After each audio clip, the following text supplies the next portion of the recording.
I'm going to begin with a review of the coin change problem and the greedy algorithm. To skip this and go straight to the solution, look for a link in the video description. We say that a coin system is canonical if the greedy algorithm always returns the minimum number of coins for a given amount. There's no direct formula to determine if a coin system is canonical or not. This requires the use of a recursive computer algorithm. So let's look at an example with smaller coins. For example, a coin system consisting of coins worth 4, 3, and 1 cent. It turns out that this is non-canonical, which means that sometimes the greedy algorithm will fail to produce the minimum number of coins. Let's see if we can see a pattern. We'll let n be the value of the coins that we want, and in these columns we'll put the number of 4 cent, 3 cent, and 1 cent coins, and then we'll total the number of coins here, and we'll check to see if the greedy algorithm is successful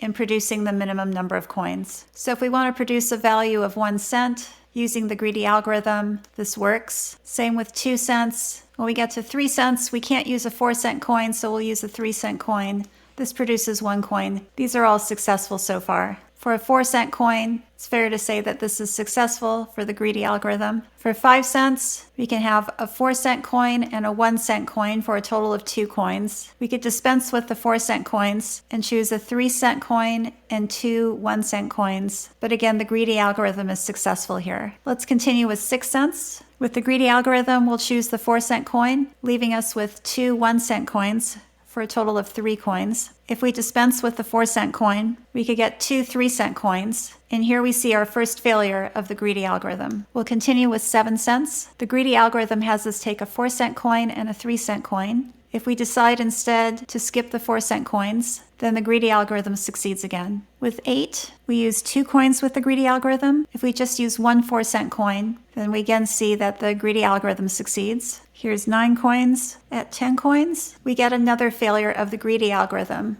Let's just check 11, and the greedy algorithm succeeds once again. It looks like we have failures 4 cents after the previous failure. Let's see if we can convince ourselves that this pattern will continue. Here is our first failure at 6 cents. Let's compare this to 10 cents, 4 cents later. With the greedy algorithm, we chose 2 4 cent coins, giving us 8, and 2 1 cent coins. We've increased the number of coins from 6 to 10 by 1 because we have 1 more 4 cent coin. If we use the most efficient algorithm and we add 1 to our 0 over here and keep everything the same, we again find that the greedy algorithm fails. We'll check this one more time with 14 cents. Here we'll add 2 4 cent coins for a total of 3 by the greedy algorithm and keep everything else the same. And now we have 5 total coins compared with 3 and 4. Using the ideal algorithm, we increase this by 2 and keep everything the same for 4 coins and another failure. I think you can see that if we have a failure of the greedy algorithm and we add the value of our largest coin, we're just going to be repeating the sequence. This will also repeat for our amounts that the greedy algorithm is successful. So for example, when we had 7 cents, the greedy algorithm produces this result for 2 coins, and dispensing with 4 cent coins, we find that the greedy algorithm is successful. Let's add 4 to 7, and our target is 11 cents. We'll add 1 to this and keep everything else the same. For 3 coins by the greedy algorithm, we can try something like this for a total of 4 coins, and the greedy algorithm succeeds again. And with 15, we have another success. So in this coin change problem, we're going to look for repeating patterns that depend on the largest coin value. Let's return to the problem. The coins here are 25, 10, and 1. If our target value is between 1 and 9, all of our coins will be 1 cent coins. For n between 10 and 19, we can produce these values by using a single 10 cent coin and some number of 1 cent coins. And when our value is between 20 and 24, we can use 2 10 cent coins and then some number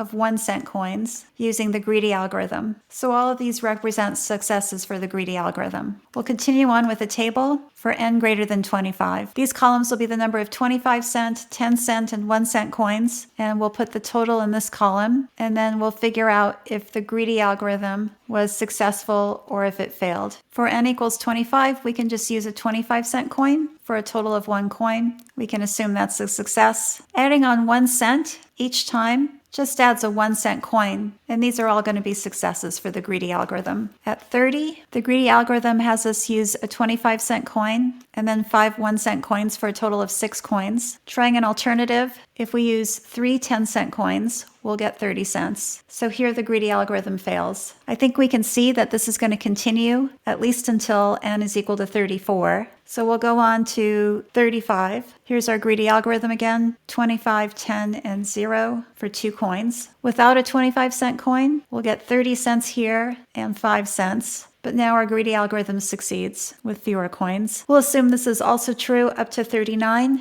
and check 40. 25 cents, 10 cents, and 5 more 1-cent coins for a total of 7. We could also have 4 10-cent coins for a total of 4 coins, and the greedy algorithm fails again. We'll try 45. We'll use a 25-cent coin, and this adds up to 45. And we use a total of 3 coins. If we decide not to use the 25-cent coin, we could have 4 and 5, but this gives us 9 coins, and the algorithm succeeds. Here for 50 cents, we can use 2 25-cent coins. Alternatively, we won't do better than this. We'll try 55, 2 25-cent coins, and 5 1-cent coin for 7. We could turn a 25-cent coin and use that to create 3 10-cent coins. So we're only using 4 coins here, and this is a failure for the greedy algorithm. Comparing this to a value that's 25 cents less, we see that we also get a failure here. Let's see if that pattern continues. We'll go on to 60, 50 cents here, and then 10 cents. Or we could